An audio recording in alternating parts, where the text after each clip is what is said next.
Your job might have a say in how long you'll live. That's what Michael Marmot, a scientist from England, discovered while studying government workers in London's Whitehall area, in what is now known as the Whitehall studies. Dr. Marmot and his team spent 10 years collecting information and looking into why some people get heart diseases more than others. And he found something both interesting and worrying. People with lower ranking jobs were more likely to get heart diseases and also lived shorter lives. By lower job positions, I mean that even if you're a manager, having someone above you in your job could mean they are more likely to live longer. It's like a ladder where your health improves the higher up you are. Now, it might sound like your job directly decides your health, but remember, it's not just about the job alone. Lots of different things play a part, like your lifestyle, where you live, and even things like your family history. The job and social status turned out to be another crucial piece of the health puzzle, something that hadn't been fully considered before these studies. We often think exercise, smoking, weight, and general health are the main factors in heart disease, and they are still factors that play a role in our health. But this study showed there's more to it. It showed that traditional risk factors like smoking, high blood pressure, plasma cholesterol, and blood sugar explain less than 1/3 of why people in different social levels had different chances of dying. Let's put it this way. For example, one person from a lower status smokes a pack of cigarettes a day, and the person from a higher status also smokes a pack of cigarettes a day. The person with the lower status will have a higher risk of developing heart disease. I find that crazy. As for the participants investigated, they were by no means poor. Their income was above the poverty line and they had access to healthcare, which they were using, but somehow were still having earlier deaths. This data supported the theory that there is something deeper than blaming the habits of someone with a lower status, or that healthy habits make people with a higher status live longer. Factors associated with one's employment status and social position significantly influence one's health. So what creates this social gradient? How do employment status and social position affect our health?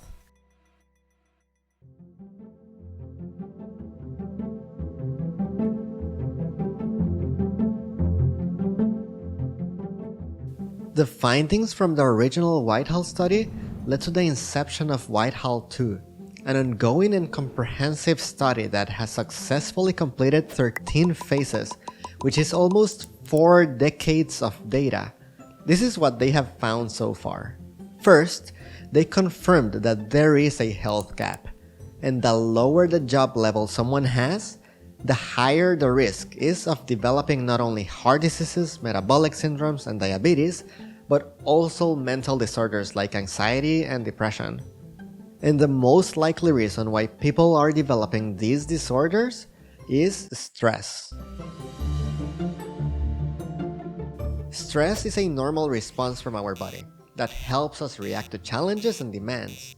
We release these hormones that increase our heart rate and elevate blood pressure, which helps us deliver nutrients to the brain and muscles, enhancing our physical and mental performance.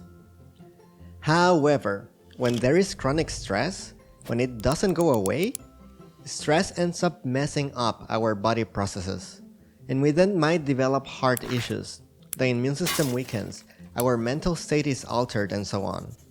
Plus, when we're stressed for a long time, we might start habits that aren't good for us, like smoking, not exercising, not asking for help when we need it, and eating unhealthy food. All of these can make it more likely for us to have a stroke. Returning to the studies, when researchers looked at cortisol levels in the participants, a hormone that shows how stressed someone is, they found something interesting. People in lower job positions had higher levels of cortisol. This means they were actually experiencing more stress. Now, for the longest time, We have heard that the higher the position, the more stressed a person is because of higher stakes and responsibilities. Well, with these studies, we know that on average, that's not the case. And in fact, it's the other way around. The lower the position someone has, the more likely that that person is stressed. There are two theories on why higher positions don't have stress levels as high as lower positions.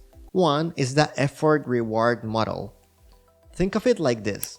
When you work hard, you expect good things in return, like a pat on the back, respect, support from colleagues, or a bonus. If you're in a high job position, you often get these rewards, which feel great and can reduce stress. But in lower jobs, you might not get as much back for your hard work, which can be really stressful. The second explanation is the demand control model. It's about the level of pressure and control we have over our work. Can we decide when or what to work on? And if we lose our job, do we have the financial stability to pay rent and buy necessities for the next months? This model is all about how being in high pressure, low control situations, both at work and in life, can increase stress levels. So what about after we leave the job, when we retire? What happens to our stress level? Even after retiring, a study found that British government workers in the lowest status jobs stayed stressed. Tests revealed their stress hormones were still high. Why is that? Well, participants in several studies have said their stress post-retirement stems from financial worries. And considering that in 2022, nearly half of Americans had no savings in their retirement accounts, this is probably a big reason why people's stress remains high. So, what do we do with this information?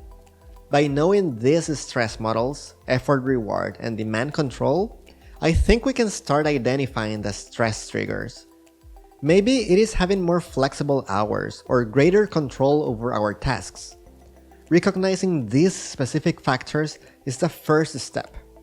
From there, we can take proactive steps, engaging in discussions with our supervisors, developing effective stress management techniques, or seeking out job opportunities that more closely match our personal requirements for a healthier and more balanced work life.